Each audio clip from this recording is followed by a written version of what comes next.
its range included the Sonoran and Chihuahuan deserts.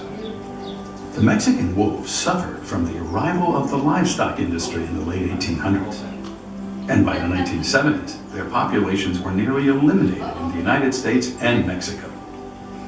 The Mexican wolf Mexican gray wolf actually is recognized as the smallest subspecies of the gray wolves. So they're much smaller than the average wolf. They only range about 65 to 80 pounds on average anyway. They're also the only tricolored wolf, so they've got a little bit of brown, gray, and white, whereas other wolf species, the standard grays, you might see an all black, an all gray, or an all white wolf.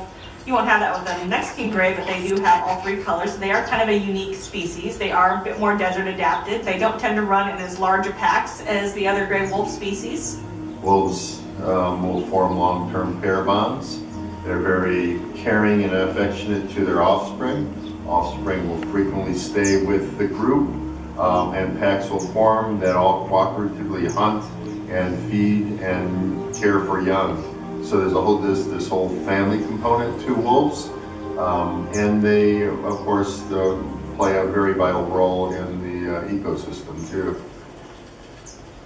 Our exhibit's set up to be as naturalistic as possible, so it's kind of a big hill with a circle around the middle, so they can go up, they can go down, they have a long distance if they want to run. There are a lot of plants, and several of those plants actually conceal 3 dens that are built into the side of their exhibit.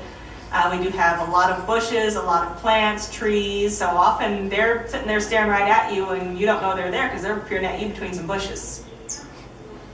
The entire reintroduction effort, the recovery effort, and the future of the Mexican wolf is entirely dependent upon the captive population. By probably the 1930s or 1940s, Mexican wolves were pretty much eradicated from the U.S., with a few still in Mexico. And then 70s, they were critically endangered. So endangered that one of the first actions after they were put on the endangered species list was to say we need to get our hands on wolves before they go extinct right in front of our eyes. And luckily that was done. The nice thing about having our exhibit is that, while we're still working on getting these animals towards release, while they're here, the public can come and see them and learn about their story. There are a lot of people who still don't know how these animals were basically hunted to extinction in the wild in the Southwest, and that we brought them back from almost nothing. There were only 7 left. And from 7, we've brought them back to a stable number. Some of them have been released to the wild. There are now wolves in the wild again, and it's a really nice opportunity to educate people about that. The goals of the Mexican wolf are pretty specific, and that is the recovering of them to the point where the captive population becomes unnecessary. Since the wolves are all potentially part of a release program, we have to keep them as wild as possible, so we do work them without locking them away. We go on exhibit with them. We always bring another person with us just to make sure that we do have, reinforce that we have 2 people.